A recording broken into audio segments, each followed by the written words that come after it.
Oops.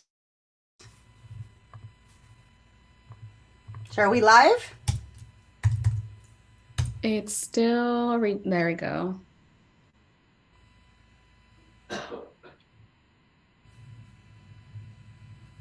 Yes. We are live. Hello, everyone. We were hoping to get some folks who were super interested in talking about social and emotional learning this morning. I am Dr. Isela Garcia, and we have Feliciana with us as well from West Ed. She may be a familiar face to you. If not, she's going to get familiar because she's going to be with us on our S.E.L days. What we wanted to do is really have an opportunity for you to ask questions, to talk about maybe some of the challenges that you experience, or if you just have questions about things you've already seen on our podcast, or our podcast, not seen, watched on YouTube, and maybe listened on our podcast if you do follow us there. If you got the notification that we are on live and you do have questions, the social media has been sent out, or the links on social media were sent out this week. And if you registered, you would have received confirmation.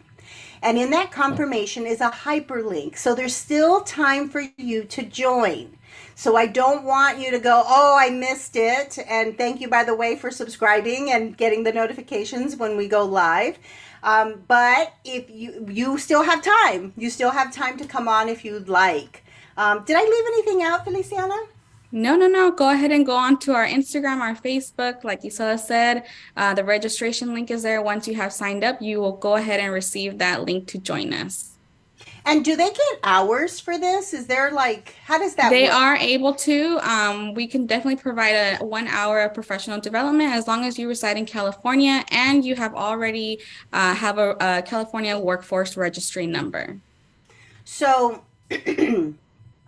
the plan, and this is our first time doing this live, the plan is to do three videos that I have, just kind of put out there, 3 or 4 videos, and then kind of do a dialogue, S.E.L talks, where you get to come on and we get to talk about, some of the tough things and some of the great things and some of the things that we don't even talk a whole lot about, but are really important for us to do as we interact, engage, support, and love young children. So, since it's just Feliciana and I, we were talking to each other, and I'm like, do you have children? Do you know children? Are you around children? So we're just going to have a conversation ourselves, and hopefully it will be helpful to you, especially if you're watching this afterwards. So what questions come to mind for you, Feliciana? Um, I guess back when I was in the classroom, maybe just some advice on how, there are a lot of first-time children going into preschool. This might be their first time separating from parents. I guess some advice on how to support those children who just cannot get that routine of being able to safely and comfortably separate from their parent at drop-off time. And what do you I guess even if we see that happening, maybe they started off well, then all of a sudden, in the mid-year, this brand new thing of them having this anxiety happening. What can you suggest for teachers to be able to support that child and that family? All right, so I want to break this down in a little different way. I want you to think about the first time you started a new job and you don't know anybody. You don't know what you're doing. You're not even sure what the job is. Because what folks told you the job was and what the job description says, you start to get a feel that, the job may not actually be just that. And so that very first year, when we start a new experience, like a new job, like one of those big transitions, it's scary for most of us. It's exciting too. Like if you're excited to be there, there's an element of excitement. And then there's an element of fear. There's an element of uncertainty. Am I going to be good at this? Am I going to know the things I'm supposed to know? And what if I don't know? Then what happens, right?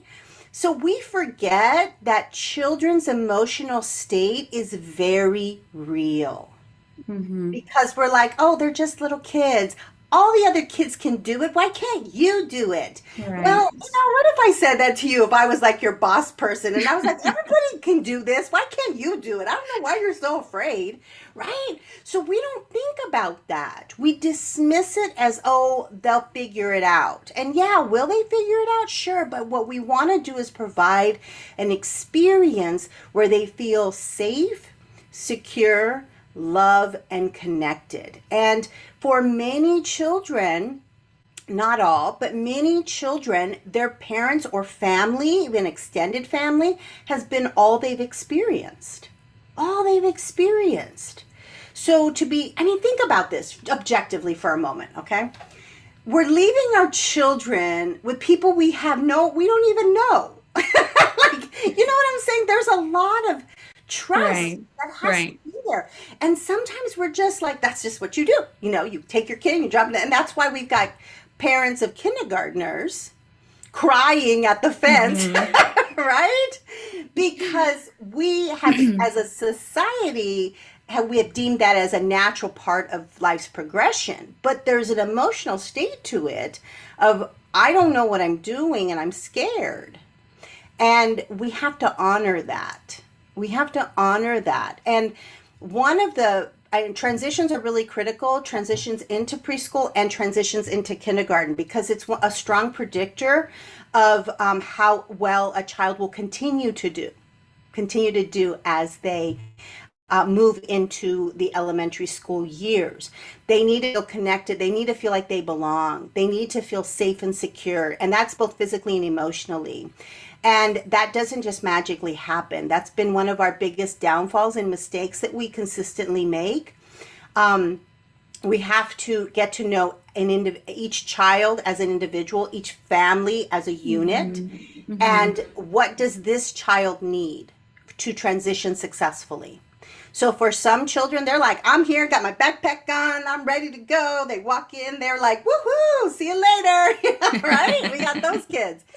And then we have the other children who are, I really am terrified. I don't even have the Hmm. language to be able to articulate that I'm Exactly. terrified, right? Hmm. There are some children who will cry and they'll keep crying for 3 weeks. And I get teachers, early childhood educators, providers who get frustrated. Hmm. They're like, she knows every day. She knows every day. It's fine. She's gonna be fine. Her mom picks her up every day in the afternoon. It's like we get so frustrated, and I'll tell you why we get frustrated. We are uncomfortable with sadness. Exactly. We are uncomfortable with sadness with children and with grown-ups, Hmm. because a lot of us were not given good models of how to hold space and allow somebody to feel the discomfort of sadness. And I'll tell you how, when I really started to recognize this, it's with babies. We're uncomfortable when infants and toddlers are crying, right? And I'm not saying to let babies cry. That's not what I'm saying. What I'm saying is sometimes mom leaves, let's say toddler starts to cry. Okay. Of course she's going to cry. He's going to cry. Of course, because mama's best. Mama's home. Mama makes me feel safe, right? Of course she's going to cry, right? So if we just understand that mama's best, papa's best, whoever their people are is best for them, then we can open our hearts a little bit, right? But what happens is sometimes we put something in front of them and we're like, shh, look at this. You're okay. Look at this. Look over here. Look over here. Look over here.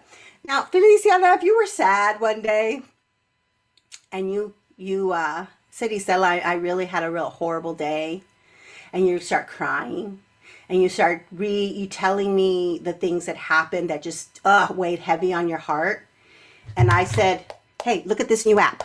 You see this new Hmm. app? Shh, you're okay. You're okay. Look, you see how shiny it is? I would What be would that so look frustrated. like? And depending on your temperament and your personality and your dispositions and your cultural frameworks and like all the things that make you up is going to determine how you respond to me. Okay. Right. So some people will be like, I'll never go to you again. You are not my person to talk about my problems, Hmm. right? And then some people will be like, get frustrated, like, why are you trying to blah, blah, blah? I'm trying to tell you something. So it just depends Exactly. on who you are. Yeah. Hmm. So going back to the original question, toddler in the arms, instead of trying to distract, because I'm uncomfortable with your sadness, we need to do what's called hold space. And so we go, I see you really want your mama. You really, really, really want to be with your mama. And some of the strategies acknowledge that. It's okay for you to, I see the tears rolling down your face. It's okay for you to be sad about that. She absolutely wants to be with you too, because sometimes you can see that with some families, whoever it is. Sometimes it's grandma, sometimes it's a tia, sometimes it's every situation is different, right? Sometimes there is that expression of like, okay, I'm supposed to leave you here. And then there are other times like, please take them. Exactly. It's been a tough weekend. Every situation is different. So what does each child need in terms of their personality, their family unit? And so that's what we need to do. For some, it's really having maybe a grown up for 5 minutes, be with them right Mhm. upon arrival. And this is if you can. Sometimes it's really hard because you might be the only person. And so you want to make sure that you have some time that you've set aside through the day where you can make those connections. The second thing is sometimes using like a picture of the family, the child in the family, as a way to transition in, or a comfort item. So, a blanket, a stuffy, something that will help them feel at home. It's just something to help them feel more comfortable. Sometimes it's having a basket full of like the things they love. Like let's say it's a basket of cars and she really likes to play with cars, and so it's waiting right there at the door for her, and so that's the first thing she grabs when she walks in. And then she puts her backpack away, washes hands, all of that, and then goes takes the cars to maybe the carpet area so she can play. So it's figuring out a transitional experience that is specific to that particular child. And we have to know, just like that person who started work and it takes an entire year to figure out what the heck you're doing, give them time and let Mhm. them know that they can feel what they feel. This is a safe environment. This is a safe space, emotionally safe. Never ever dismiss it. And so what I mean by that is, Lord, why are you still crying? You know you want to have fun at school today. Do you really want to cry all day long and not have a good time at school? That's actually shaming, Mhm. trying to guilt a child into changing how they feel. And what happens is they smush, squish, squish, squish their feelings down because we're telling them they're not valid. So we want to erase, and a lot of us come with that because we heard it ourselves, right? And so we want to dismiss that, and instead we want to acknowledge you're feeling really sad right now. And it's okay to help them transition, at least try to find something to do. So, would you want to try to come play blocks? We can, or do a puzzle together. And it's the together piece that builds connection and relationship, not just sending, go try, go play, go see what they're doing. You want to say, come, let's find something we can do together, and then invite another child in so that they can start to feel that level of comfort and safety, not only with you, but with their peers as well. So it's not an easy answer. It's not an easy Right. answer. And that's why people get so frustrated because they're like, well, I did this. And I'm like, well, it didn't work with that kid. You try something else. And then you try something else. And you try something else until you figure out how they can feel safe, secure, loved, and connected. And so I think even as me as a teacher, definitely recognizing, right, that if maybe I do need a little extra support and being able to identify those feelings even in myself to know that I can comfort a child who's coming to me who is scared or who has that anxiety of separating from their parents. Because even if myself, if I don't recognize that, how am I supposed to help that child, right? Yeah. So I think that's just a lot of us like you said, it was just being comfortable with that situation. Yeah. You bring up a whole different point. And I'm going to address it because I talked about it in one of the earlier episodes on YouTube. So if you have not watched an earlier episode, go back and watch them. The last one is 20 minutes. It's a little long, but I couldn't bring my heart to take anything out. But the other ones are a little bit shorter. We have to be aware. We have to be aware of our own emotional state. We have to be able to connect with our own feelings, what's happening within us. This is really hard for some of us.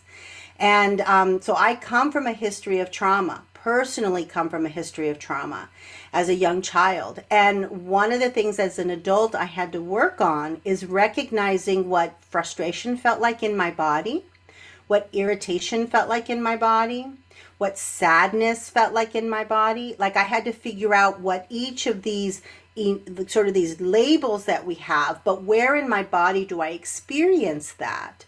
Because what would happen as a result of my trauma response system, that's the way my body responded in a way to keep me safe as a young child. What happened was when I would feel sad or afraid or like I wasn't sure what's going to happen, the way it would come out of me is anger. Because anger is it's a strong experience. And when you're afraid and you show up as anger, you feel like, you can, there's a little bit of I can conquer the world a little bit because I'm so afraid and I don't want you to know how afraid I am. And so I had to break that down so that I knew when I was feeling sad and to be comfortable with feeling sad, to be comfortable with experiencing irritation, frustration, annoyance. Like those things we don't even like pay attention. We're like happy, sad, mad. That's the three things I experience. So when I'm working with children, I am in a constant state of checking my own emotional state. Like, when that kid's like, no, I hate you, and they're throwing something across the room, as I'm walking in that direction, I'm going, okay, because I have to be the calm. I can't match their emotional state because if I match it, no one's coming down. What happens is the body is trying to protect itself. And if it thinks that there's a threat or a fear, it's going to go into what we call our stress response system. And so for me, because I do come from a history of trauma, I have to make sure that I'm not in that reactive state. Okay? Because then I could blow up. I could say things I don't mean. I could go right to my own personal beliefs or the things that I've been told as a child. That stuff will just come out of my mouth because it's such a natural part of my experience of life. So I need to be able to, as I'm walking, calm myself. If I may have any kind of inclination of like irritation, I have to check that. Oh, I'm starting to feel irritation. And for me, for irritation, it's my shoulders go up a little bit. They get tight. And so I go, okay, check my shoulders, relax them. And as I'm walking, this is what I say to myself when I work with, when there's a huge challenging situation that I find challenging. You may not, but I might find challenging. That's the other thing. It's my challenge. I have to own that. So what I say to myself is, I am safe. I am loved. I can do this. And so that helps me calm down because the I am safe part is that very first level of our reactive state. Like my body feels like I'm not safe. So I'm telling myself, I'm safe, I'm safe, I'm safe, I'm safe. This is not a threat to me. I am safe. Loved is kind of like our emotional center. And so that feeling of love and connection is a critical part of feeling safe and secure. And so it's reminding myself, I am loved, I'm safe. Right? And then when I get to that, I can do this. Like I can handle this in a calm way. And so that process is me getting in the getting ready for co-regulation. And what that means is I am getting my energy in a place, my emotional state in a place that is calm. And if the child's here in a reactive state, I'm helping him be able to find, or her be able to find that calm by being that calm and being loving and being emotionally responsive and not using blame and not using what's wrong with you. You know better than this. How many times do I have to tell you? A lot of this stuff we grew up hearing. And so it's checking ourselves. My role here is to help be the calm in the storm so that I can help you move through your emotions. But I have to know where I'm at. I have to know where I'm Right. And I think it's also, I don't think there's any shame in teachers because I know it has happened for me too, where, my hot button was pressed and I found myself heated in the moment, right? And I think it's okay to start bringing awareness that teachers can feel those emotions. But then, if, for example, for me, um, I had to tell my lead teacher, I need to step out from the situation really quick. I need to go step outside, take a quick breath of fresh air. I'll be right back. And I think that the teachers need to know that they can do that, right? Like they are also, like you said, they're in a heightened state of mind. If they don't calm themselves down, how are you supposed to help that child also regulate back into their emotion, right? So I think that's just something that a lot of teachers, I would say, are even fearful of doing. Um, because I've also read, especially if you're in a leadership type of role, like what are your teachers going to think of you if you're that supervisor, right? Stepping outside for that You know fresh what they're air. going to think of you? She's Yeah. human. She's human. Hmm. I don't know what it is that when we move into leadership positions, like we have to show up in a way that we're not connected to our emotional state. I think that's one of the worst things that we could do in leadership positions is, suck it up and, don't show any of your emotions. I had an aha moment like that when I was in a leadership position. Um, and that human part of us is what connects us. And so I think you bring up two really important points. I want to just kind of tap into that a little bit. Do you know what your hot button is? Like what was the thing that triggered you? Do you So know? in that situation, I was the child would just kept constantly saying no, no, no back to me. She was responding back. Everything was no. And I was just already like up to here. Yeah. So what about that is hard for you? Is it like, are you able to articulate that? Like or are you connected to why that bothers you? I guess thinking back now, same thing and just going back to my childhood, that was not acceptable response in Right. my family. Never. So when I kept hearing no, no, no, and right, it's not like I was telling the child, don't do this, don't do that. I was trying to do it in a very what's the word I want to use? In a positive manner. Because right, the more we tell a child, don't do this, don't run, they're gonna do it. I already knew that. So um, just tried to redirect her, but I kept hearing that no, no, no. Yeah. And I said, I need to step away really quick. Okay, you said something else I want to talk about in a minute because you said, oh, wait, now I lost it. You said you were doing it, when what they're going to do it when you say it. Okay, I'm going to come back to that. I'm going to write this down. Do it and say it, no, running. Okay, I'm going to come back to that because I want to tap into what you were saying. So, yes, what happens to us when we get these very clear messages as young children, this is an acceptable behavior. And a lot of it's cultural. And I don't mean like cultural race. I mean like cultural, like this is our family unit. These are the things that we have defined as how we are with one another. Acceptable, unacceptable, right? Or unacceptable. And so then it's like in our face, right? You're like, don't you know the rules? You're not supposed to do this. Doesn't the universe know? Everybody knows those are the rules. Well, no, those are the rules in your family, right? Yeah, And so we're like, what do we do? Because there was not the opportunity of what to do after without probably a bigger consequence, right? mhm. Like, you and I probably come from the same sort of background. You don't say no because you don't want Exactly. to know what's going to happen to you if you say no, right? But now you're in an early childhood classroom or you're in an early care setting and you're like, okay, I don't know what to do next because everything I'm thinking about is not something I want to bring to the classroom, right? Exactly. And so then you're triggered, and you said something really important. You said to your lead teacher or the teacher that you were working with that you needed to step away. Now, here's why a lot of us don't know that we can do that.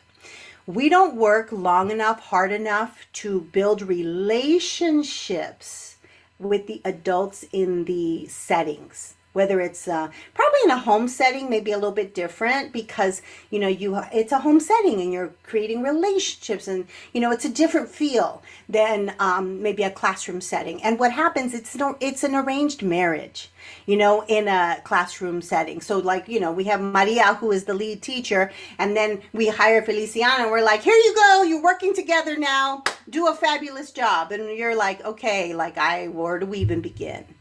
And most of us aren't taught how to engage in conversation, have a dialogue of figuring out roles and responsibilities, how to manage conflict, how to be okay after the conflict, how to get your needs met.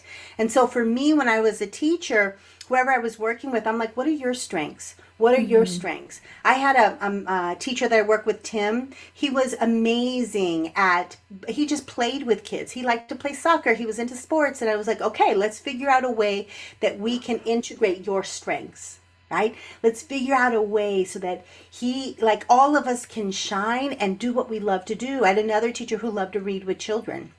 And so I'm like, well, then you read, you're the one reading with kids.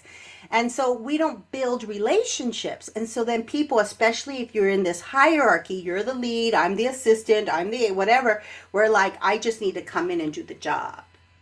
And so we have to do better at creating relationships that are just like kids, where there's connection, where there is respect, where there's love, where people feel safe emotionally, where they feel safe physically. We have to do that with the adults that we're working with. So then in the relationship, and sometimes the relationships are fine, sometimes they're good, but it's hard to come by that sometimes. I see more of it being challenging than it being really positive. Mm-hmm. And so to have the relationship, so I can say, I need a minute. I need a minute. And, she's like, peace out, go, take a minute, What we used to do, I had I had an assistant, we danced well together. And so anytime there was anything happening, like I had to go here on this side of the room because there was something going on, maybe a conflict, I would look to her and she would make eye contact with me, and I would go over there and help the kids figure it out, and she would make sure that she was covering over here. There was like this dance that we constantly did with each other. And then when kids did cool things, I'd be like, look what happened, and we would celebrate together, and I just don't see enough grown-ups doing that with each other.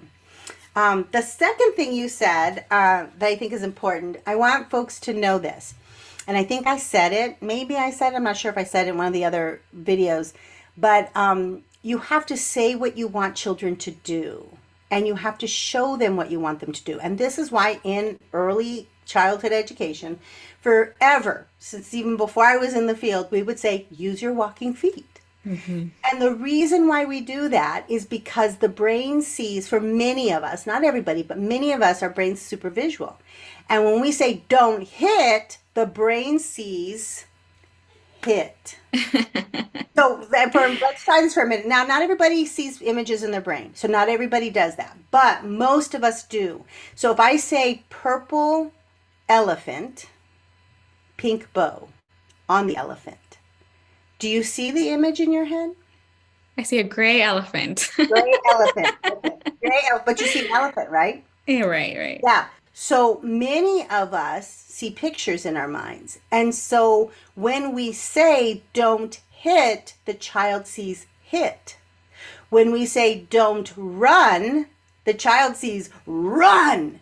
And we make it very confusing because they're 3 and they're 4 and they're 5, and we're expecting them to shift from a negative to go, well, I'm supposed to do this instead. No.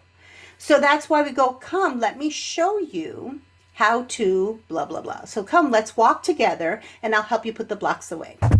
Come, let's clean the table together. When you want a paper towel or do you want to use the spray bottle? And so we show and we tell exactly what we want to have happen. Yeah. There was a really good point that you brought into as well. Even so, I knew I wanted to support this child. And the unique thing about our program at the time was that we had parents in the classroom. So I was able to see how the child interacted with the parents. Um, and I realized that this child, everything her mom said was also a no to her. So Right. anything she wanted to do was like, no, no, no. And I was like, oh my goodness, okay, I see where this is coming from. Um, so then when I took some time to really like look at the, everything that was going on, I realized this child just needs to be loved.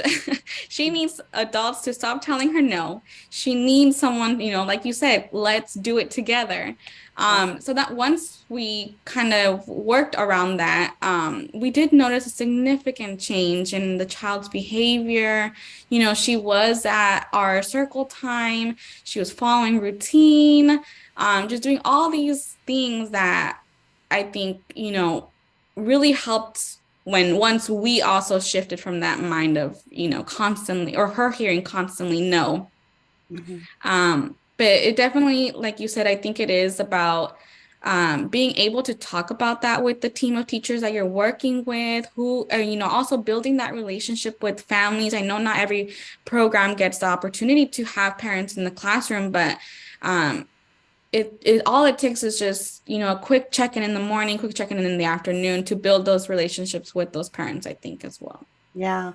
I think so. I did a lot of work in kindergarten and well, kindergarten, first and second grade in the work that I do. As a consultant. And that's a whole different world. That's a whole different world in terms of how the structure and the system is, right? And one of the things that I realized is that teachers didn't see grown-ups, the child's grown-ups on a regular basis. Sometimes they're bus riders. This is also true in some of our special education programs. So they're bus riders, the parents never, family, or their grown-ups never come to the school or very infrequently.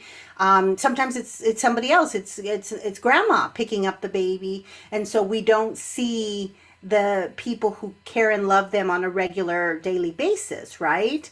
And so we have to sometimes be creative about how we reach out to families, because sometimes we're like, oh, well, I never see her, I never see them, or it's so and so that picks them up, or they're bus riders, and then we kind of just like forget, like, oh yeah.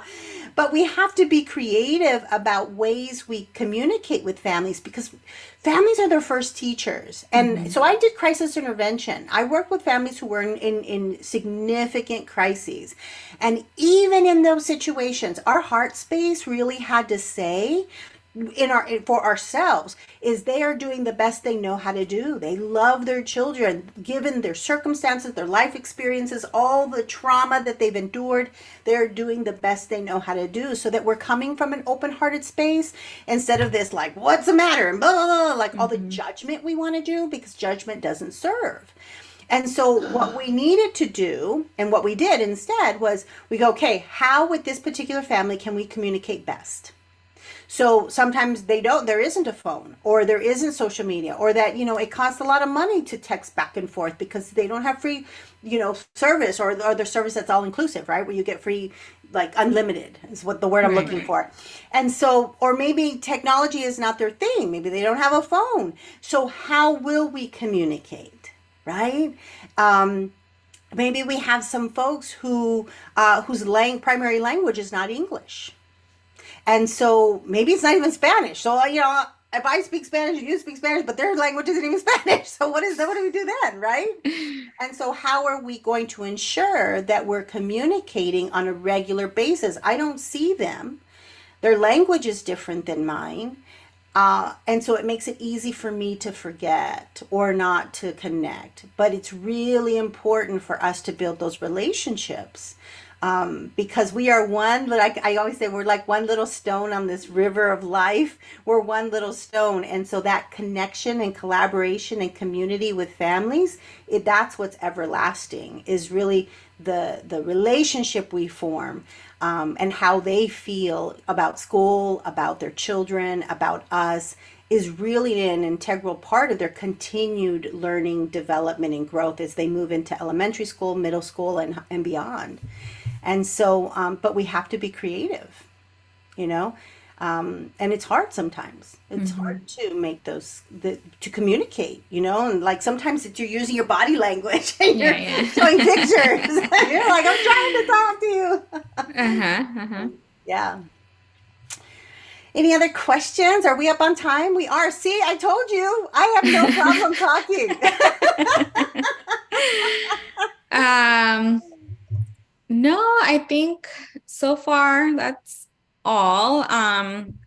Is there anything that your upcoming might be in something to look forward to in your new episode? Let me check. Let me see what I'm supposed to be talking about in my new episode. So I'm hoping that if you have not already subscribed, if you just fell upon this video and it's interesting to you, our intent is to create, that's why it's called bites, these early childhood bites, these little bits of information so that you can get some information, figure out how it makes sense in your experience, in your mind, in your world, and how you can easily implement it. So I'm trying, it's really hard, to keep it from anywhere from 10 to 15 minutes. And the next one I have is creating a sense of safety and security. It is the foundational experience that children need when they enter upon your space, your early childhood setting. Whether it's a family childcare that you have, you family friend and neighbor, you're in a childcare program at a public school system, you're a Head Start program, it doesn't matter. Children need to feel safe, they need to feel secure, they need to know that emotionally they're safe. And as we talked about, Feliciana, I think what was really important is you brought up the story of your childhood. Sometimes we bring in those experiences that give the opposite message Mhm. instead of providing safety and security. So if this is at all like interesting to you, join us, look out, hit the subscribe button, hit that bell so that you know when a video is dropped, and yeah, check it out for next time. Yes, yes. Every Wednesday, weekly, we drop a new, well, Isela and our other partner, Heidi, also drops a new episode every Wednesday. So please, please do hit that subscribe button and check us out. So say real quick what Heidi's doing because she's talking about language and literacy, right? Yes. So they are, like she mentioned, Isela touches a little bit more about the social emotional development of children, and then Heidi touches base on the language and literacy development of children. Yeah, so we do on alternating Wednesdays, and we're all on our podcast. So I don't know that we have Apple's hooked up yet, but Spotify, we're there on Spotify, and also I think Google. I think we're definitely on Google Podcast. And so if you do podcasts, listen to every Wednesday there's a new episode. So I hope you join us. Thank you. Thank you so much again, Isela, for your time. I appreciated this talk. We will definitely be dropping a schedule for our next live session, so we hope that you are also able to join us then. But thank you again for your time, Isela. And for everybody else, thank you so much for joining us. We hope you enjoyed this small segment, and we look forward to seeing you at our next one.